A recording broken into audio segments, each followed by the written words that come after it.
Hello everyone, welcome on your YouTube channel math by Aakash. हम लोग बात कर रहे हैं DSSB की उस सीरीज़ को लेते हुए जितने भी DSSB में DSSB में पेपर हुए हैं 2024 में सारे के सारे मैंने करा दिए हैं। उसका मैथ सेक्शन कर लिया है हम लोगों ने, ठीक है ना। मैथ सेक्शन कर लिया है और उसकी अब मैंने प्लेलिस्ट भी बना दी है एक, है ना। तो आप जब जाओगे प्लेलिस्ट में तो प्लेलिस्ट आपको मिल जाएगी। करीब 24 क्लासें हैं उसमें, 24-25 क्लासें हैं, ठीक है। और जितने भी पेपर हुए थे वो सारे के सारे सबका मैथ सॉल्यूशन करा रखा है।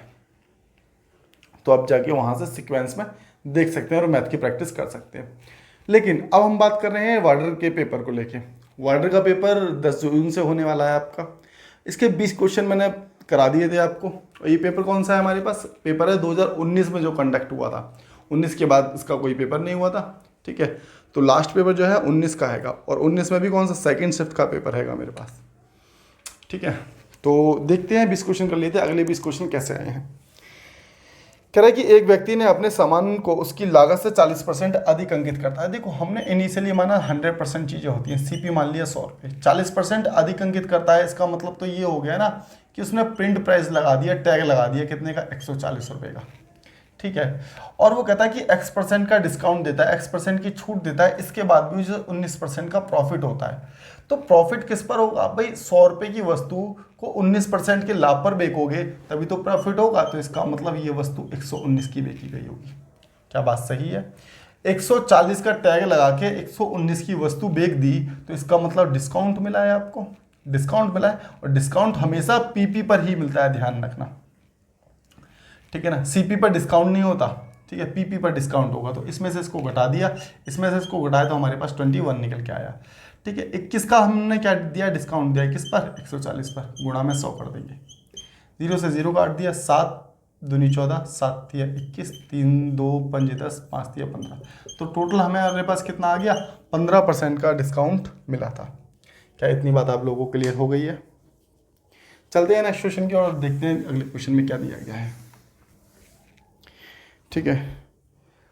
कह रहा है एक व्यक्ति 561 रुपये में एक वस्तु को 15% की हानि पर, अच्छा, एक व्यक्ति ने 561 में एक वस्तु बेची है, कोई दिक्कत नहीं। क्वेश्चन नंबर 2, 561 में, देखो सीपी हमने मान के चले, कुछ भी मान लिया हमने, ठीक है। 561 में या फिर ऐसे ही मान के चलो, 561 में कोई वस्तु बेची गई है ना, 561 में बेची गई है, ठीक है। बेचने पर उसे 15% की हानि हुई है, 15% की हानि। तो हम क्या करेंगे? डिवाइड कर देंगे, डिवाइड कर देंगे, ठीक है। तो यहाँ से हमारे को क्या निकल जाएगा? सीपी निकल जाएगा। लेकिन उसने क्या कहा है कि उसे 20% का लाभ कमाने के लिए, 20% का लाभ कमाने के लिए क्या कर देंगे? 120 से मल्टीप्लाई कर देंगे। उसे कितने की बेचनी चाहिए? तो यहाँ से सेलिंग प्राइस निकल के आ जाएगा। नया सेलिंग प्राइस कितना होगा? तो 17 पंजे 85, 17 तिया 51 और 17 तिया 51 और 5 से काटा 24 जाएगा, 24 तिया 72 का 2, 24 तिया 72, 72 और 7 कितना हो गया? 72 7 79, तो 792 रुपये हो गया। क्या इतनी बात समझ आई? मैं थोड़ा सा इसके पीछे कॉन्सेप्ट बता देता हूँ, हो सकता है किसी को ना पता हो ये चीज़ें। एक चीज़ देखना, कभी भी आपको पहले देखो, सबसे पहले क्या आता है? सीपी आता है। जब तक सीपी का मतलब होता है कि कोई वस्तु कितने पर तैयार हुई है, उसका कॉस्ट प्राइस, क्रय मूल्य। उसके बाद क्या बनता है? सेलिंग प्राइस बनता है। पहले कॉस्ट प्राइस बनेगा जब भी सेलिंग प्राइस बनेगा, ठीक है। कॉस्ट प्राइस से सेलिंग प्राइस निकालने के लिए, कॉस्ट प्राइस से सेलिंग प्राइस निकालने के लिए मल्टीप्लाई करते हैं, याद रखना, ठीक है। और सेलिंग प्राइस से कॉस्ट प्राइस निकालने के लिए डिवाइड करते हैं। आगे जाएंगे तो मल्टीप्लाई, पीछे जाएंगे तो डिवाइड। इतनी बात मेरी याद रख लेना, सारे क्वेश्चन सॉल्व हो जाएंगे, ठीक है ना। चलिए चलते हैं क्वेश्चन नंबर 3 की ओर। क्वेश्चन नंबर 3 में क्या दिया गया है? देखो, यहाँ पर मैं आप लोगों को बता दूं, क्वेश्चन नंबर 3 में PYQ करने से हमें क्या क्या फ़ायदे होते हैं। क्वेश्चन नंबर 3 को देखोगे तो हिंदी में इसका मीनिंग अलग निकल रहा है, इंग्लिश में इसका क्वेश्चन का मीनिंग अलग निकल रहा है, जो कि इंग्लिश वाला ठीक है। इसी प्रकार से 2000 जो पिछले 20 क्वेश्चन किए थे हमने, सेम वहाँ पर भी यही चीज़ थी कि 2 क्वेश्चन गलत थे अगर हिंदी इंग्लिश का अलग अलग देखें तो, ठीक है। हिंदी में मीनिंग उनके कुछ और थे, इंग्लिश में कुछ और थे। इसी प्रकार से क्वेश्चन नंबर 3 में दिया गया है। कह रहा है एक व्यक्ति को 2 सामानों को 1863 रुपये के मूल्य पर बेचा जाए। यहाँ पर इसको ये मेंशन करना था क्वेश्चन में कि प्रत्येक को 1863 रुपये में बेचा जाए। बात समझ रहे हो? तो एक चीज़ देखो, अभी अभी मैंने आपको बताया बेचा जा रहा है तो इसका मतलब सेलिंग प्राइस है। सेलिंग प्राइस से कॉस्ट प्राइस बनाने के लिए हमें क्या करना पड़ता है? डिवाइड करना पड़ता है। डिवाइड कर देंगे हम किससे? 135 से, क्योंकि 35% का प्रॉफिट है, ठीक है। तो यहाँ से हमने क्या निकाल लिया? पहली वस्तु का सीपी निकाल लिया।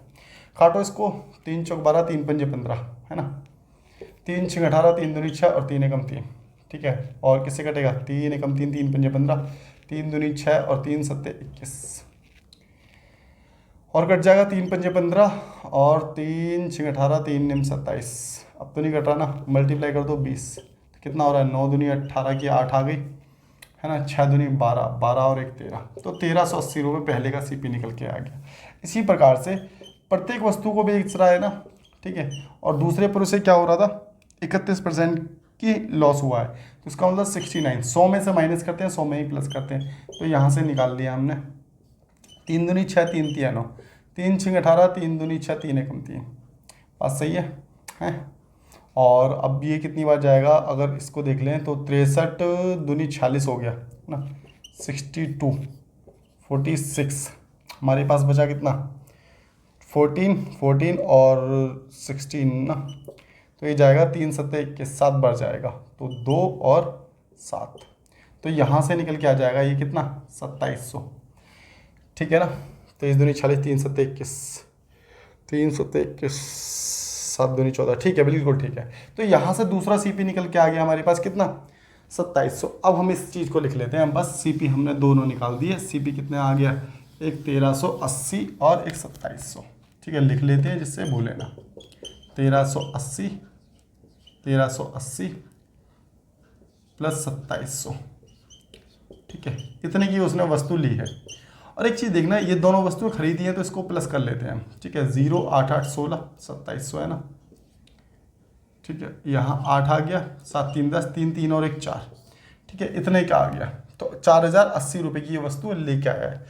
जबकि उसने क्या किया था, प्रत्येक को बेची थी कितने की, 1863 रुपये की, 1863 की, तो मल्टीप्लाई 2 कर देते हैं, दो भाई प्रत्येक को बेचा है ना, तो दोनों का एसपी निकल जाएगा, 3 दूनी 6, 6 दूनी 12, 12 का 2 आ गया, 18 दूनी 36, 36 और 1 37, 3726 आ गया, ठीक है। 4080 में से 3726 घटा दिया, 3726 घटा दिया, तो यहाँ आया 4, एक इधर चला गया, है ना, और यहाँ आ गया 7 5,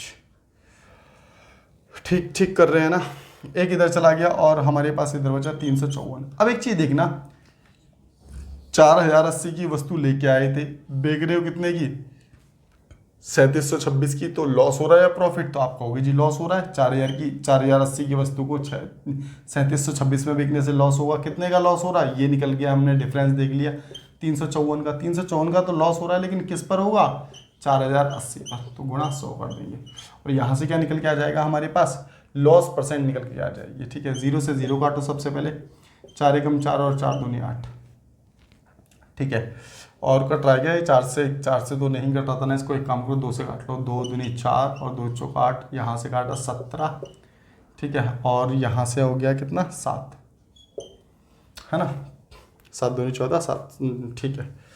अब और काट लेते हैं इसको, किससे जा रहा है, 3 से जा रहा है, 7 7 14 1 15 जा रहा है, 3 6 18, 3 8 24, 3 पंजे 15, 3 निम 27, बात क्लियर है यहाँ तक की, ठीक है। तो हमारे पास 590 को डिवाइड करना पड़ रहा है किससे, 68 से, तो कितनी बार जा रहा है, सब कुछ ठीक किया है ना हमने, एक बार कैलकुलेशन ऑप्शन में कुछ ऐसा बन भी रहा है, शायद बन जाए, ठीक है। अब इसको काटेंगे तो 680, मतलब कि 680 2 बार जाएगा ना, तो हम इसको 8 बार लेके जाके देखते हैं, तो 8 बार गया, 8 2 64 की 4 हो गया, और 8 6 48, 48 और 6 कितना होता है, 48 और 6 54 हो गया, ठीक है ना, 8 2 64, 8 6 48, 48 और 6 54, 48 और 6 54, ठीक है।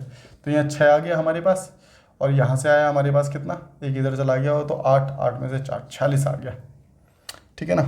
पॉइंट लगाएंगे तो 7 जाएगा, तो बस ये अप्रॉक्स में निकल गया था, वैसे तो हमारे पास कि 8 पॉइंट समथिंग होगा, प्रॉफिट हो नहीं सकता, लॉस होगा, और पूरा काटोगे तो 7 बार जाएगा, कैलकुलेट कर लेंगे तो आपका यहाँ से उत्तर निकल के आ जाएगा 8.7।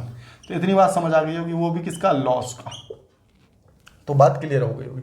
अब एक चीज़ और मैं बताता हूँ आप लोगों को, इस क्वेश्चन को कई लोगों को ऐसा लग रहा होगा कि हम ऐसे ना करके इसको ऐसे भी तो कर सकते थे कि इनिशियली 100% मान लिए, जब दोनों वस्तु को प्रत्येक को बेचा जाता है, भाई साहब आप वैसे कर सकते हो, लेकिन वो तरीका, वो ट्रिक हर जगह काम नहीं आ रही। आप लोगों ने पहले भी देखा होगा कि 100 इनिशियली मान लिया, या फिर आप सक्सेसिव लगाने की कोशिश करोगे कि 35% का प्रॉफिट -31% का लॉस, माइनस प्लस माइनस हो गया, ठीक है। और यहाँ पर 35 मल्टीप्लाई 31/100।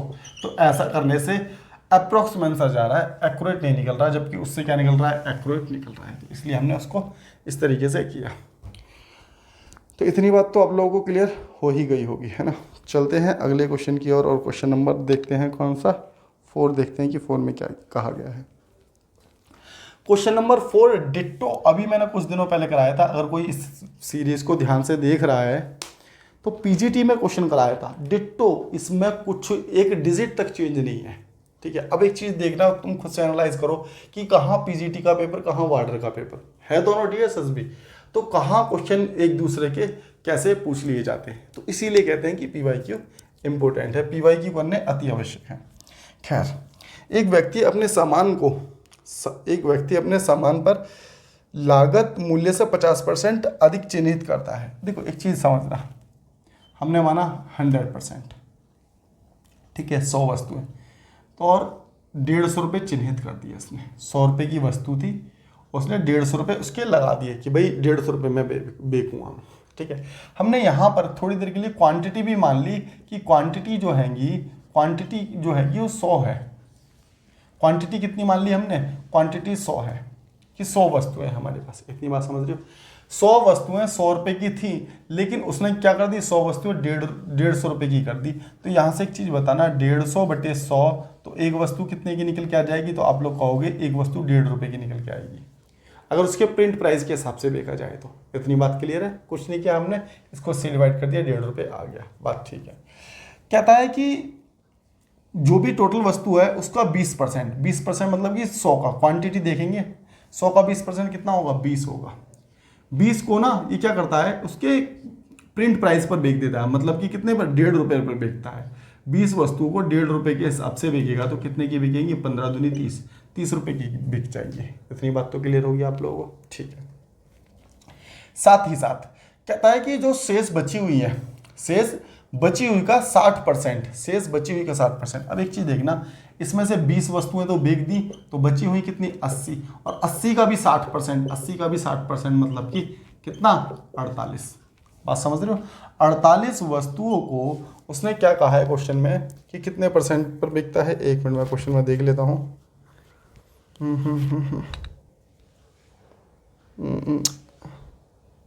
20% के डिस्काउंट पर बिकता है। अब एक चीज बताना, 20% के डिस्काउंट, एक वस्तु का मूल्य कितना है, 1.5 रुपये है, 20% का डिस्काउंट तो मतलब कि 80 में, या फिर ऐसे कह सकते हो कि भाई 1.5 रुपये की वस्तु दिख रहा है ना यहाँ पे, 1.5 रुपये की वस्तु पे 20% का डिस्काउंट कर दो, बटे में 100 रख दो, 0 से 0, 15 8 120, इसका मतलब 1 रुपये 20 पैसे की बिकने की बात कर रहा है। वो वस्तु 1.5 रुपये की लगा के, प्रिंट प्राइस लगा के 1 रुपये 20 की बिकने की बात कर रहा है, और जबकि वस्तु की कुल संख्या कितनी हैगी, 48 है। तो हमने यहाँ रख दिया 48 मल्टीप्लाई में कितना, 1.2। बात सही है। तो 12 × 96 का 6 आ गया, ठीक है। 12 × 4 48, 48 और 9, 48 58 1 57, 12 × 48, ठीक है ना, हाँ बिल्कुल ठीक है। तो इतने की दूसरी वस्तु बिक गई। अब क्या कहता है क्वेश्चन में, कह रहा शेष बची हुई वस्तु को। अब एक चीज देखना, 48 आपने यहाँ बेची, और यहाँ पर कितनी बेची थी आपने, 20 यहाँ पर बेची, तो 48 एक बेच दी, 20 एक बेच दी, तो 68 बेच दी, बची कितनी, रिमेनिंग 32 वस्तुएं बची। 32 वस्तुओं को किस हिसाब से बेचता है, एक बार देख लेते हैं। 32 वस्तुओं को किस हिसाब से बेचने की बात कर रहा है, 40% के डिस्काउंट पर। अब एक वस्तु कितने की है, 1.5 रुपये की है कि 1.5 रुपये की वस्तु को 40% के डिस्काउंट पर अगर बेचोगे, 15 × 90, मतलब कि 0.9 रुपये की बिकेगी, 0.9 की। तो 9 दूनी 18 की, 8 आ गया, 9 × 27, 27 और 1 28। कईयों को लग रहा होगा कि इतनी लंबी कैलकुलेशन हो रही है, भाई सब क्वेश्चन जो है कैलकुलेटिव है, ठीक है, और ऐसे क्वेश्चन पूछे गए हैं। 8 × 6 14 का 4 आ गया, ठीक है। 8 × 7 15, 15 और 1 16, और यहाँ 5 से कितना आ जाएगा हमारे पास, 8 7 15 15 1 16, ठीक है ना। 5 2 7 7 3 10 10 10 और 1 11, तो हमारे पास आ गया 116.4। अब एक चीज देखना, वस्तु लगा थी कितने की हमारे पास, 100 रुपए की, और बिक कितने की रही है, 116.4 की। तो इसका मतलब प्रॉफिट कितने का हुआ, 16.4 का, 16.4% का। समझ रहे हो ना, इसमें से 100 माइनस करके कैलकुलेट करके कर दिया हमने। तो इतनी बात मेरे हिसाब से क्लियर हो गई होगी आप लोगों को। अच्छा क्वेश्चन था, प्रैक्टिस करेंगे तो आप जल्दी भी कर सकते हैं। खैर चलते हैं नेक्स्ट क्वेश्चन की ओर और देखते हैं कि नेक्स्ट में क्या दिया गया है।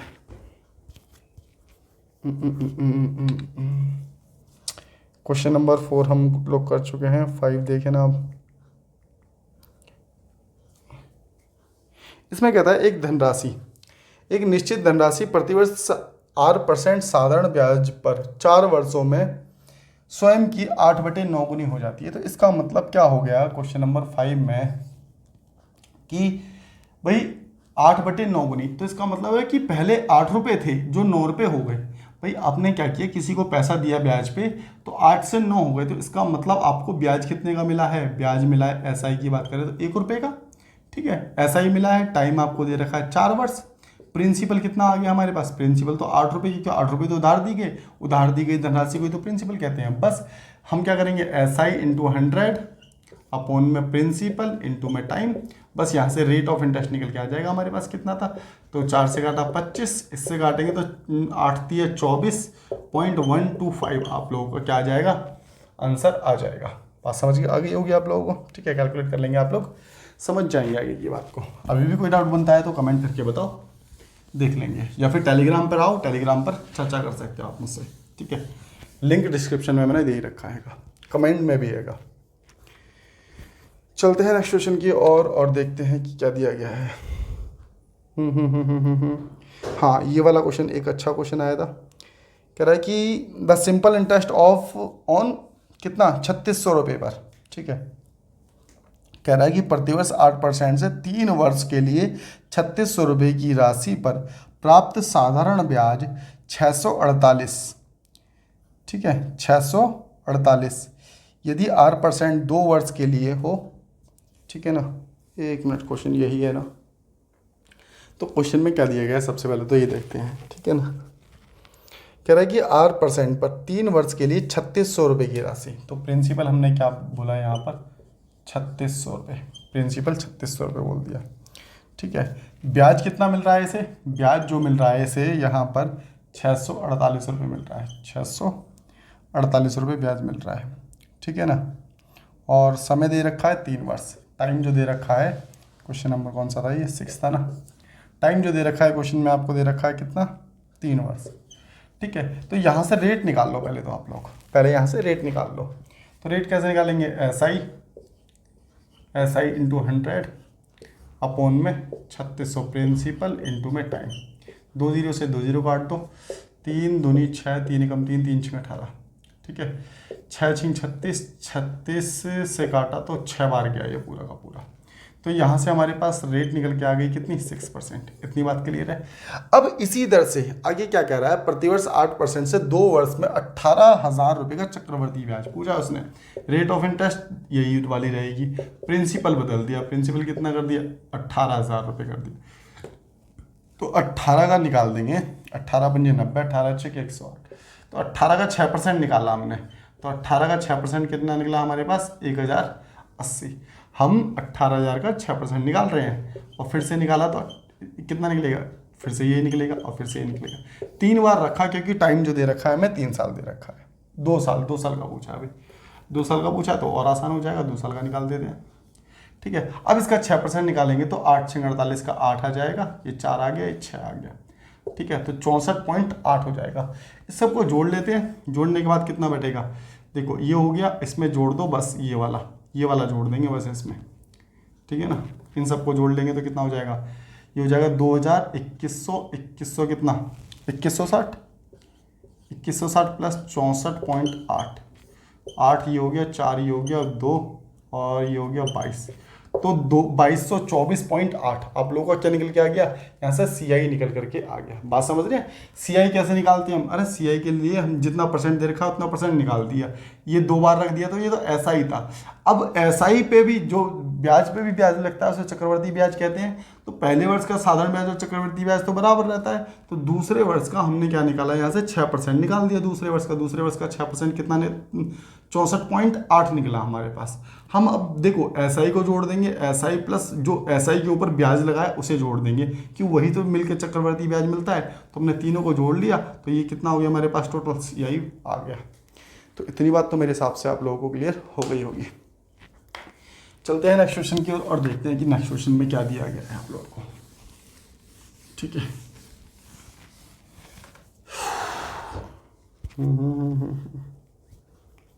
क्वेश्चन नंबर करेंगे अब 7, है ना।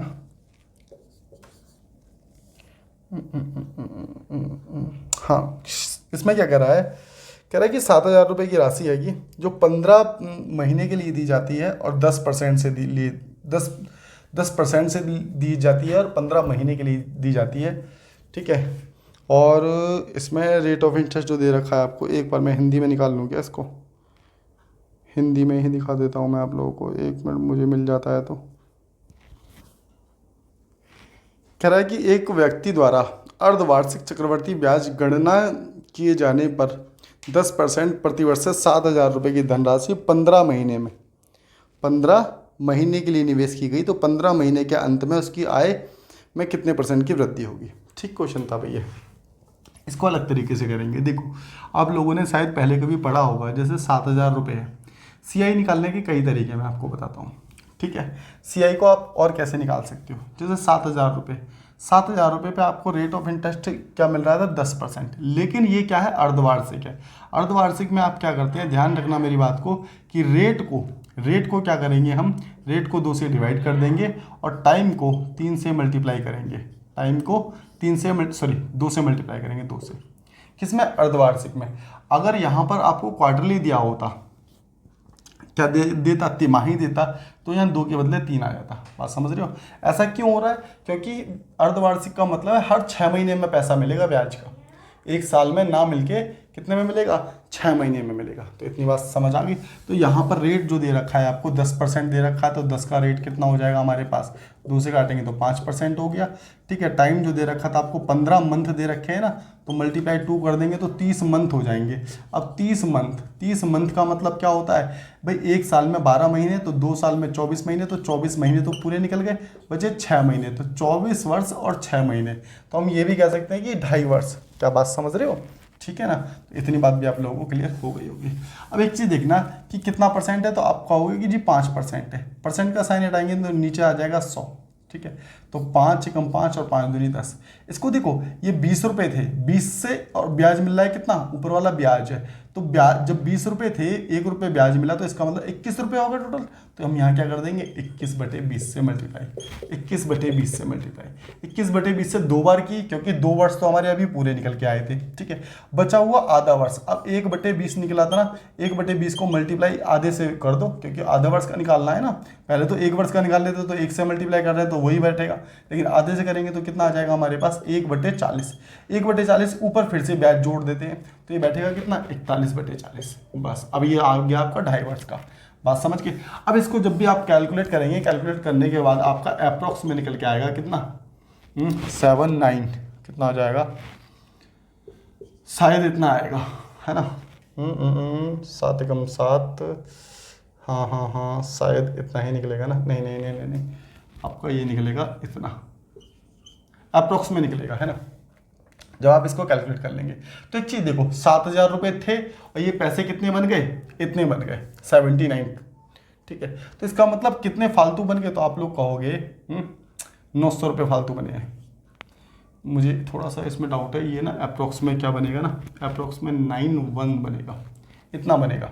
ठीक है ना, तो यहाँ से 7,000 रुपये के कितने बन गए, 6910 रुपये बन गए। ठीक है, तो यहाँ से इसको माइनस कर देते हैं, 79 होएगा, 79 80। ठीक है, 79। तो डिवाइड करेंगे किससे, इस पर बने हैं इनटू में 100, क्योंकि रेट ऑफ इंटरेस्ट निकालना है, 2 0 से 2 0, तो 7 एकम 7 और 7 3 21, तो कितना आ रहा है रेट ऑफ इंटरेस्ट आपका, 13%। तो मेरे हिसाब से बात समझ आ गई होगी आप लोगों को, है ना। चलते हैं अगले क्वेश्चन की ओर और देखते हैं कि क्वेश्चन नंबर कौन सा था, ये 7 था ना, 8 देखते हैं कि क्या दिया गया है 8 में आपको। क्वेश्चन नंबर 8 में क्या कह रहा है, कह रहा है कि x% x रुपए पर, ठीक है, x रुपए, तो प्रिंसिपल जो दे दिया आपको x रुपए दे दिया है का, रेट ऑफ इंटरेस्ट आपको क्वेश्चन में दिया गया है 10%, तो रेट ऑफ इंटरेस्ट दे दिया आपको 10%, ठीक है ना। टाइम दे दिया आपको 3 साल, टाइम दे दिया आपको 3 साल, ठीक है। चक्रवर्ती ब्याज और साधारण ब्याज के बीच अंतर दे दिया। याद रखना डिफरेंस का फॉर्मूला क्या होता है, डिफरेंस का फॉर्मूला होता है कि D = P R/100 की पावर कितनी, 100 का स्क्वायर की, ठीक है, R/100 का होल स्क्वायर हो गया। अब देखो ये हो गया 2 वर्ष का, अगर 2 वर्ष का दे रखा है, लेकिन अगर 3 का दे रखा है तो क्या करेंगे हम, 300 + R/100, ठीक है। अब ये आया कहाँ से, इसको सीखने के लिए तो आपको चैप्टर पढ़ना पड़ेगा, वहाँ पर मैं क्लियर करूँगा चीज़ों को, ठीक है। चलिए तो इतना आ गया, बस फॉर्मूले में वैल्यू पुट कर देंगे, यू विल गेट आंसर, ठीक है। जैसे आपको डिफरेंस दे रखा है कितना, 372 दे रखा है, ठीक है, बराबर में प्रिंसिपल हमें निकालना ही हैगा। अब देखो यहाँ रेट ऑफ इंटरेस्ट की बात करें तो रेट कितना है हमारे पास, 10, ठीक है, 0 से 0 हो गई तो 1/10, 1/10, 10 का स्क्वायर करेंगे तो 100 हो जाएगा, तो यहाँ पर हम गुणा में लिख सकते हैं कितना, 1/100, बात समझ रहे हो ना। अब यहाँ मल्टीप्लाई इसकी भी कर देते हैं तो कितना हो जाएगा, यहाँ पर रेट ऑफ इंटरेस्ट यहाँ पर कितनी दे रखी थी आपको क्वेश्चन में, तो ये 10 दे रखी है, तो ये हो जाएगा कितना, 331/100, बात सही है, 0 से 0 काट दी। अब इसको इससे काट देते हैं, 31 से कम 31, 31 दूनी 62, बात समझ रहे हो। इसकी मल्टीप्लाई इसके साथ करेंगे तो P की वैल्यू कितनी आ जाएगी, 12 × 00 और 1 0 और आ गई, तो P की वैल्यू हमारे पास कितनी निकल के आ गई, प्रिंसिपली तो पूछा गया था आपसे, 12,000 रुपये इसका प्रिंसिपल हो जाएगा। एक तो इधर ही का, दूसरा आप ऑप्शन टैली भी कर सकते थे किसी को फॉर्मूला नहीं जानना तो, ठीक है। तो ये हो गया आपका क्वेश्चन नंबर 8 का सॉल्यूशन। चलते हैं 9 की ओर और देखते हैं कि 9 में क्या पूछे है आपसे। हाँ, कह रहा वन साइड ऑफ है रोम्बस। रोम्बस का मतलब समझते हो, समचतुर्भुज होता है एक, समचतुर्भुज किस इस प्रकार से बनेगा, देखना इक्वल तो बन रहा है ना, बिल्कुल ठीक तो नहीं है लेकिन काम चला सकते हैं, ठीक है ना। इसमें उसने एक इसकी साइड दे दी है, साइड दे दी है, ये वाली भुजा दे दी है कितनी, 6.5, और ये डायगोनल होते हैं, ठीक है। इसका पूरा डायगोनल दे दिया, इसका ये वाला डायगोनल मान के चलो, ये दे दिया 5, तो आधा कितना हो जाएगा, 2.5, बात समझ रहे हो ना मेरी। ये यहाँ पर अपने 90 डिग्री पर कट करता है, यहाँ पर स्क्वायर जो है अपने यहाँ पर 90 डिग्री कट करता है, ये यहाँ पर 90 डिग्री कट करता है, ठीक है, समझ रहे हो। और ये वाली भुजा कौन सी होती है, ये इसकी कर्ण होती है, ये कुछ इस प्रकार से बनता है, देखो ये एक राइट एंगल ट्राइंगल बन गया, इसकी ये वाली भुजा दे रखी है कि, और आपको ये दे रखा है, आपको ये वाली भुजा निकालनी है, ये वाली भुजा निकालनी है, तो इसका मतलब वही वाला लग जाएगा, हाइपोटेनस कर्ण का स्क्वायर बराबर लंब का स्क्वायर प्लस आधार का स्क्वायर। तो कर्ण आपको दे रखा है कितना, 6.5 = इसका स्क्वायर, और लंब मान लो या फिर आधार मान लो, कुछ भी मान लो, प्लस आधार का स्क्वायर, यहाँ से निकाल सकते हैं ना आप लोग। बहुत ज़्यादा बेसिक में बता दिया मैंने, फिर भी कोई दिक्कत नहीं है। तो आपको करना कुछ भी नहीं है, इसका स्क्वायर करेंगे तो कितना हो जाएगा, इसका स्क्वायर जो हो जाएगा 25 और 6 7 42, ठीक है, और इसको जब निकालेंगे तो 625 इसमें से माइनस कर दो बस, तो हमारे पास आ जाएगा 3600, ठीक है, दशमलव। तो इसका मतलब इस यहाँ से यहाँ तक की दूरी कितनी आ गई हमारे पास, यहाँ से यहाँ तक की दूरी आ गई 6, बात समझ रहे हो। जब यहाँ से यहाँ तक की दूरी 6 है, सिर्फ आधी यहाँ से यहाँ तक की, तो पूरी इधर की भी 6 हो गई और इधर की भी 2.5 होगी, क्योंकि ये तो दे रखी थी, ठीक है। तो हमें डायगोनल मिल गए। अब हम इसका एरिया निकाल सकते हैं। एरिया क्या होता है, डायगोनल का मल्टीप्लाई, तो 5 की मल्टीप्लाई किससे, 12 से /2, एरिया निकल जाएगा, मल्टीप्लाई 6 × 5 = 30, तो 30 क्या आ गया आपका एरिया निकल कर क्या आ गया। तो मेरे हिसाब से इतनी बात भी आप लोगों को क्लियर हो ही गई होगी, है ना। चलते हैं नेक्स्ट क्वेश्चन की ओर, देखते हैं कि क्या दिया गया था। क्वेश्चन नंबर 10 की बात करेंगे ना, 9 था ना हम लोगों का ये, हाँ 9 था, अब 10 देखेंगे कि 10 में क्या दिया गया है। क्वेश्चन नंबर 10 में क्या दिया गया है आप लोगों को, कह रहा है कि एक वृत्त की त्रिज्या 40% की वृद्धि होती है तो उसके क्षेत्रफल में कितने की वृद्धि होगी। देखो यहाँ से ऐसे याद रखना, जैसे क्षेत्रफल क्या होता है, πr² होता है, बात समझ रहे हो। अगर मैं कहता हूँ कि क्षेत्रफल में, इसमें रेडियस में 40% की वृद्धि हो रही है, तो इसका मतलब पहले हमने माना कुछ भी था, ठीक है, बाद में 40 की वृद्धि हो रही है। तो देखो पहले पाई, तो पहले भी पाई रहेगा, अब भी पाई रहेगा, तो इसको तो हम छेड़ेंगे ही नहीं। तो हमने इनिशियली 100 माना, 40 की वृद्धि हो रही है, 140 × 140, अपॉन में 100, यहाँ पर भी अपॉन में 100, 100 से 100 काट दिया, ठीक है, और 0 से 0, 0 से 0, तो हमारे पास कितना आ गया, यहाँ से कैलकुलेट करेंगे तो 14 का स्क्वायर क्या होता है 196। हमने 100 माना था इनिशियली, हो गया कितना 196, तो कितने की वृद्धि हुई है 96% की वृद्धि हुई है। अगर 100 से कम होता तो इतने का लॉस होता। तो इतनी बात क्लियर हो गई है। चलते हैं नेक्स्ट क्वेश्चन की ओर, देखते हैं क्वेश्चन नंबर 11 में क्या दिया गया है, देखते हैं। देखो क्वेश्चन नंबर 11 इसमें कह रहा है कि the radius of a circle is, नहीं ये तो दूसरा हो गया ना, द स्पेयर ऑफ रेडियस। कह रहा है कि रेडियस दे रखी है आपको कितनी, 2.7 दे रखी है ना। एक मिनट में इसको हिंदी में निकाल लूँ क्या, हाँ 2.7 सेंटीमीटर त्रिज्या के एक गोले को पिघलाया जाता है और 1 सेंटीमीटर त्रिज्या वाली छोटी गेंदें बनाई जाती हैं। ऐसी कितनी गेंदें बनाई जा सकती हैं, ठीक है। मैं देखो प्रैक्टिकली बताता हूँ पहले तुम्हें, कि मान के चलो एक बड़ा गोला है, ठीक है, एक छोटा गोला है। ये कह रहा है कि इसमें इस वाले बड़े वाले गोले में ऐसी छोटी बॉलें रखी जाएं तो कितनी बॉलें आ सकती हैं। बात समझ के, तो हमें क्या करना है, इसका वॉल्यूम बराबर इसके वॉल्यूम के बराबर रख देंगे तो हमें पता चल जाएगा नंबर ऑफ स्पेयर कितने आएंगे। तो इसका फॉर्मूला क्या होता है, 4/3 pi r cube volume of sphere, ठीक है। देखो स्पेयर समझते हो ना, एक बॉल, एक सॉलिड बॉल क्या हो गया स्पेयर, और सर्कल क्या होता है, सर्कल समझते हो ना, एक गोला अलग होता है और एक गोला अलग हो गया और एक वृत्त अलग होगा, ठीक है ना।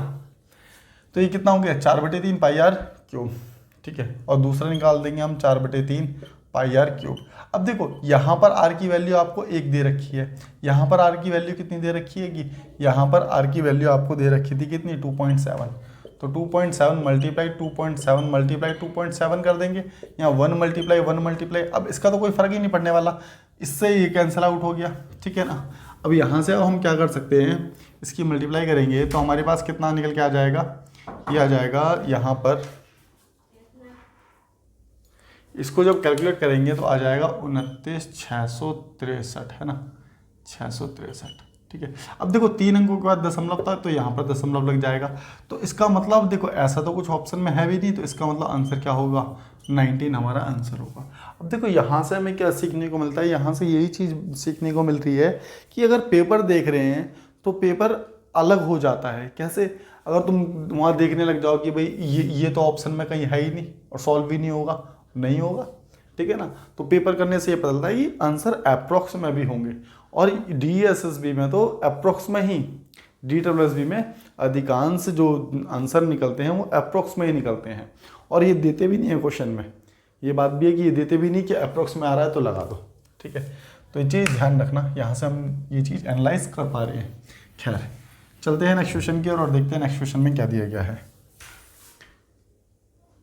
बात करते हैं क्वेश्चन नंबर 12 की। क्वेश्चन नंबर 12 में क्या दिया गया है आप लोगों को, कह रहा है कि a cone is divided into 2 parts, और कहाँ से काटा गया है इसे, इसके बेस से काटा गया है। देखो यहाँ से काटा गया है, तो जब ये यहाँ से काटा जाएगा तो नीचे वाला क्या बन जाएगा, एक फ्रस्टम बन जाएगा, ठीक है।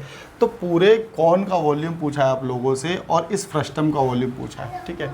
साथ ही साथ क्वेश्चन में क्या दिया गया है, क्वेश्चन में ये भी दिया गया है, कह रहा base such that the ratio of height, जो इसका रेडियस है वही इसकी हाइट है, और हाइट कितनी दे रखी है, टोटल दे रखी है आपको, ये दे रखा है 3x और ये दे रखा है 4x दे रखा है, 4x दे रखा है, ठीक है। तो यहाँ से क्या करेंगे 1/3 पाई आर क्यूब हो जाएगा, ठीक है। अगर हम ये बात करते हैं किसकी, पूरे कॉन की बात करते हैं, अगर पूरे कॉन में से हमने इस वाले कॉन को माइनस कर दिया तो हमें फ्रस्टम की पता चल जाएगी। बात समझ रहे हो। तो इसके लिए हम क्या करेंगे, यहाँ से कर देते हैं कि 1/3 पाई आर क्यूब, ठीक है, 1/3 पाई आर क्यूब, और पूरे वाले को निकाल देते हैं कितना, 1/3 पाई आर क्यूब ही हो जाएगा, ठीक है। तो यहाँ पर अंतर कितना है, ये 1/3 पाई, तो 1/3 पाई से कैंसिल ही हो जाने वाला है, ठीक है। तो यहाँ पर जो बचेगा, ठीक है, we are very busy person, ठीक है, आ जाओ। तो यहाँ बात करते हैं किसकी, अब ये हो गया कितना, पूरे का निकाल लेते हैं पहले, या ऊपर वाले का निकाल लेते हैं। तो 3 3 होती है 27, 27 हो गया। इस वाले का अगर निकालेंगे कि इसकी रेडियस कितनी है, 3 है, तो 3 3 होते 27 हो गया। ठीक है, अगर इसके क्यूब की बात करते हैं, अब पूरे बड़े वाले की क्यूब की बात करेंगे तो इसका रेडियस कितना दे रखा है, इसका देखो जो रेडियस है वही हाइट है, तो इसका मतलब हो गया 343। लेकिन हमने पूरे का निकाल दिया, इस पूरे में से इसको माइनस कर देंगे तो कितना है, 3 3 9 27 है ना, तो 27 इसमें से माइनस हो जाएगा तो हमारे पास कितना बचेगा, 316। तो 27 रेसो कितना 316, ये क्या हो जाएगा हमारे पास, वॉल्यूम का रेसो हो जाएगा। ठीक है, क्वेश्चन नंबर 13 देखते हैं और देखते हैं कि क्या दिया गया है। कह रहा है कि ए करता है 10 घंटे में किसी काम को, ए 10 में, बी 20 में, 30 में, 10 में, बी 20 में और सी 30 में करता है। देखो इसका टोटल वर्क कितना निकल के आ जाएगा, टोटल वर्क का एलसीएम ले लिया हमने, 60 आ गया हमारे पास। एलसीएम हमारे पास 60 निकल के आ गया। ठीक है, 10 6 60, 20 30 60 और 30 दूनी 60, तो ये एफिशिएंसी निकल करके आ गई। हमने क्या किया, 10 से इसको डिवाइड किया, 20 से इसको डिवाइड किया, 30 से इसको डिवाइड किया, तो तीनों की एफिशिएंसी निकल के आ गई। इतनी बात आप लोगों को क्लियर हो गई होगी, है ना। अब एक चीज़ देखो, सबसे पहले काम करता है बी, सबसे पहले काम स्टार्ट करता है बी, क्वेश्चन में दिया गया है बी 3 भाग काम करेगा। ठीक है, अगले दिन कौन आएगा, अगले दिन आएगा ए, क्वेश्चन में दे रहा है ये बात भी, अगले दिन आया तो ये करेगा 6 भाग, और तीसरे दिन आएगा ये। तीनों जो करते हैं अकेले अकेले काम पर करते हैं, जब ये काम करता है तो ये दोनों छुट्टी पे रहते हैं, जब बी ये ए करेगा तो ये दोनों छुट्टी पे रहेंगे। ये ए का हो गया और ये बी का हो गया, बात समझ आई ना। ठीक है, ये सी का हो गया वैसे। ठीक है, तो इतनी बात तो आप लोगों को क्लियर हो गई होगी। चलिए अब एक चीज़ देखना, 6 3 9 9 2 11 भाग काम हो रहा है, 11 भाग हो रहा है कितने में, या फिर हम कहेंगे कि 11 यूनिट हो रहा है, 11 यूनिट इन 3 डेज। ठीक है ना, 11 यूनिट इन 3 डेज। तो अब इसका मतलब क्या हो गया, 11 भाग काम हो रहा है तो हम इसको 11 से डिवाइड कर लेते हैं। 11 पंजे 55, नहीं जा रहा ना, 5 बार तो जा रहा है, तो इसका मतलब 11 पंजे 55, 5 की मल्टीप्लाई 3 से कर देते हैं, तो इसका मतलब 15 तो निकल के आ गया। 3 से क्यों कर रहे हैं, समझ रहे हो ना मेरी बात को, क्योंकि अलग अलग काम कर रहे थे, यहाँ हमने निकाला ना। ठीक है, 11 यूनिट काम होता था 3 दिन में, तो इसलिए हमने 3 से मल्टीप्लाई कर दिया, तो 15 दिन तक काम किया है। 15 दिन में 55 भाग काम हो गया, 60 में से 55 भाग काम कंप्लीट कर दिया, तो बचा कितना, सिर्फ 5 भाग काम बचा है। 5 भाग काम बचा, लेकिन अब आएगा कौन करने के लिए, अब भी आएगा, इसको मैंने गलत लिख दिया ना यहाँ से।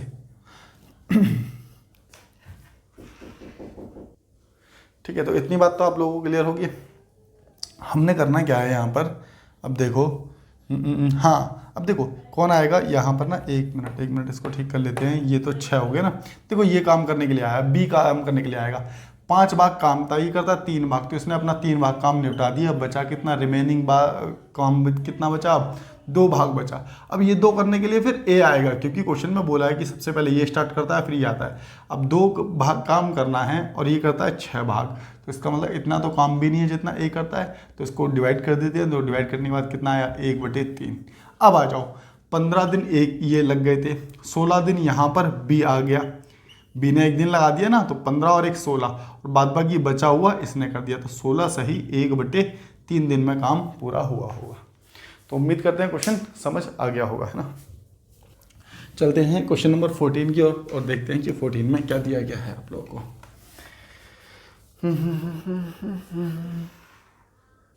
देखो क्वेश्चन नंबर 14 क्या कहता है, कह रहा है एक व्यक्ति है, ठीक है, बाय अ वॉकिंग 8/11 है ना, अ यूजुअल स्पीड। हिंदी में दिख रहा होगा तो हिंदी में देख लेते हैं। देखो इसने स्पीड का रेशो दिया गया है क्वेश्चन में आपको, स्पीड का रेशो कितना दे रखा है, 8 और 11। ठीक है, स्पीड का अपोजिट हो जाता है टाइम, स्पीड का अपोजिट क्या होता है, टाइम। तो टाइम कितना लग रहा है, 8 और 11।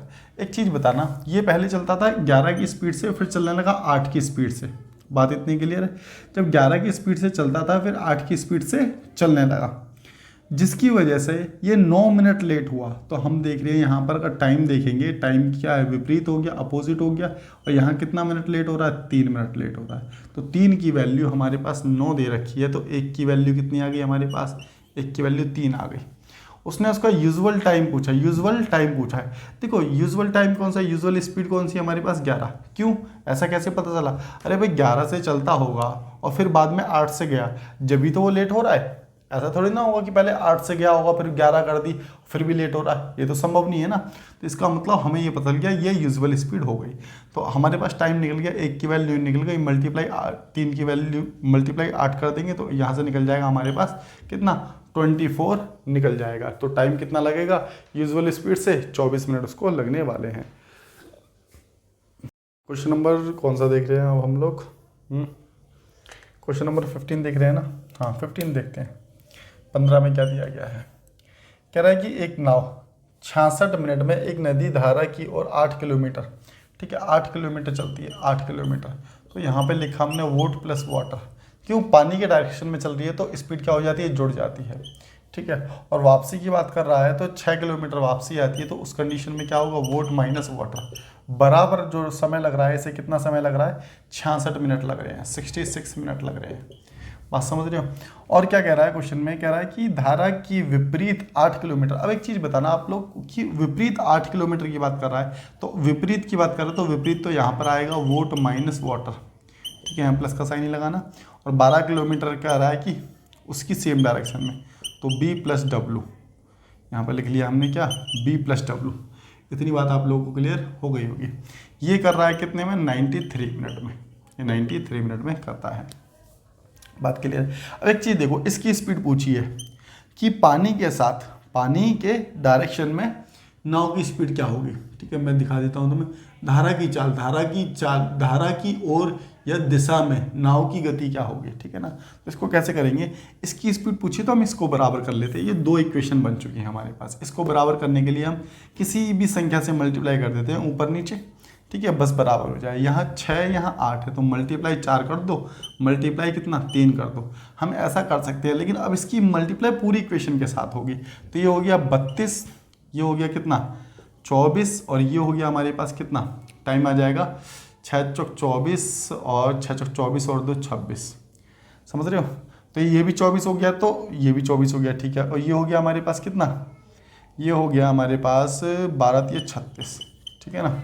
अब देखो इक्वेशन तो आ गई है, हम इसकी भी मल्टीप्लाई कर लेते हैं साथ के साथ, 3 3 9 3 27, ठीक है ना।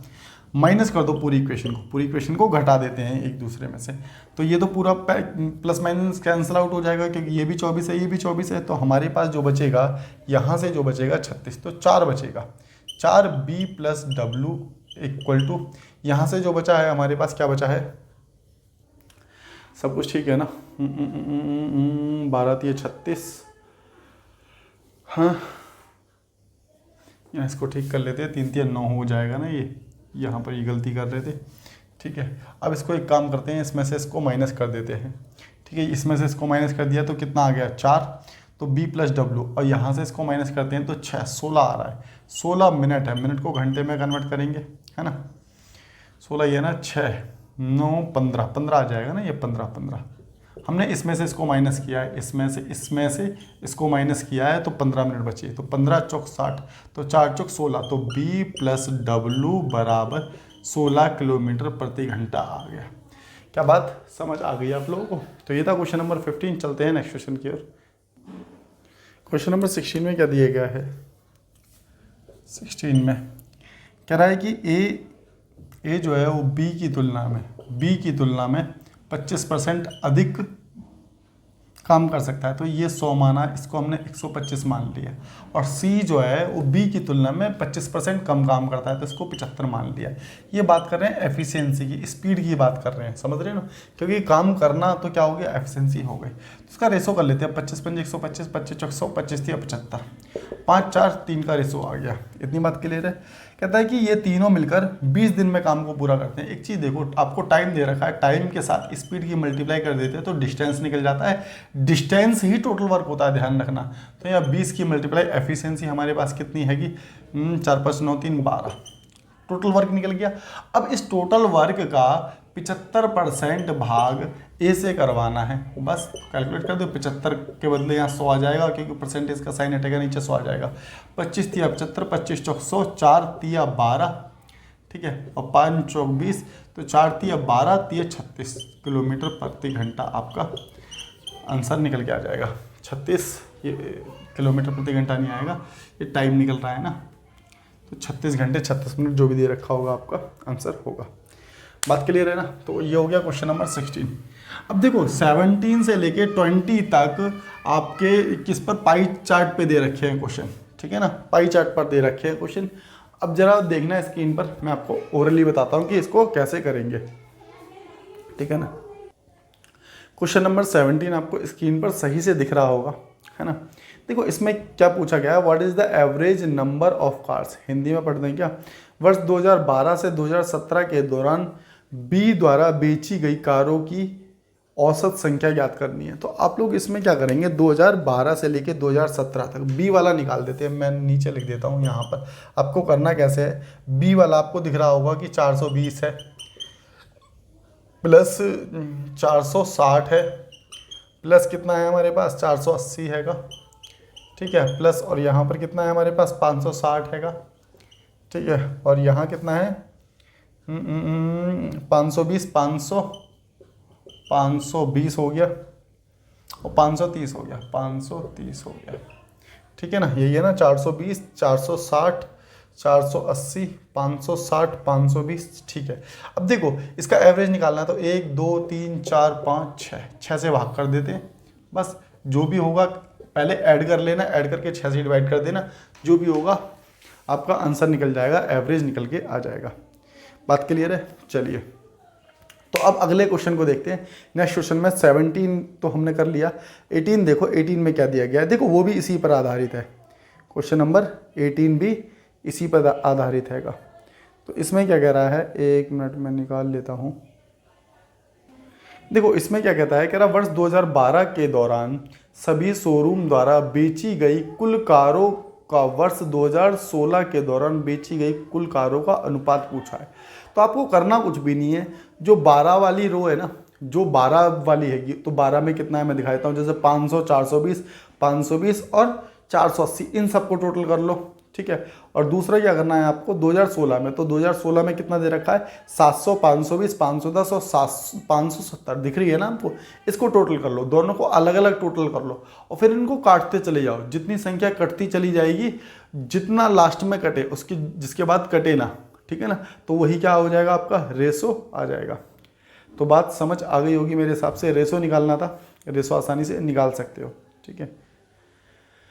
चलते हैं 19 क्वेश्चन की ओर और देखते हैं कि 19 में आपसे क्या पूछा गया है। 2015 में कारों की कुल बिक्री 2017 में सभी शोरूम द्वारा कारों की कुल बिक्री का कितने % वृद्धि हुई है। तो आपने करना कुछ नहीं है, इसमें मैं बता देता हूँ कि 2015 का निकालना है, 2017 का निकालना है, दोनों में डिफरेंस देखना है और अपॉन में 2015 की टोटल वैल्यू रखनी है, ठीक है। मैं एक बार दिखाता हूँ, देखो कैसे करोगे तुम लोग, ठीक है।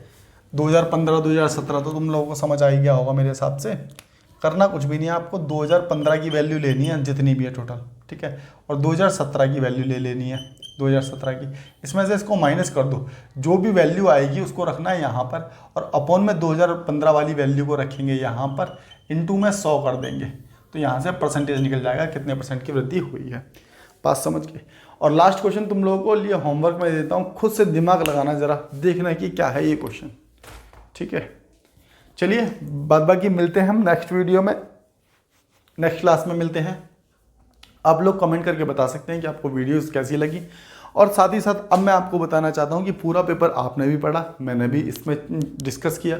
तो हम लोगों ने इससे क्या देखा, हम लोगों ने इससे ये देखा कि पहले मतलब 20 क्वेश्चन में भी 1-2 क्वेश्चन में एरर था, लास्ट में भी 1-2 क्वेश्चन में एरर मिल जाएगा। एरर इन द सेंस कि कई बार ऐसा होगा कि इंग्लिश का क्वेश्चन कुछ और कहेगा, उसका मीनिंग कुछ और निकलेगा, हिंदी का कुछ और निकलेगा, ठीक है। साथ ही साथ कई बार ऐसा होगा कि अप्रॉक्स में वैल्यू निकलेगी, एग्जैक्ट आंसर नहीं निकलेगा, और कई बार ऐसा भी हो जाता है कि पूरा क्वेश्चन ही गलत होगा, ठीक है ना। तो इन चीज़ों का आप लोग ध्यान रखते हुए पेपर को सॉल्व करेंगे तो ज़्यादा बेहतर होगा। कभी भी किसी क्वेश्चन से लड़ना नहीं है, ठीक है ना।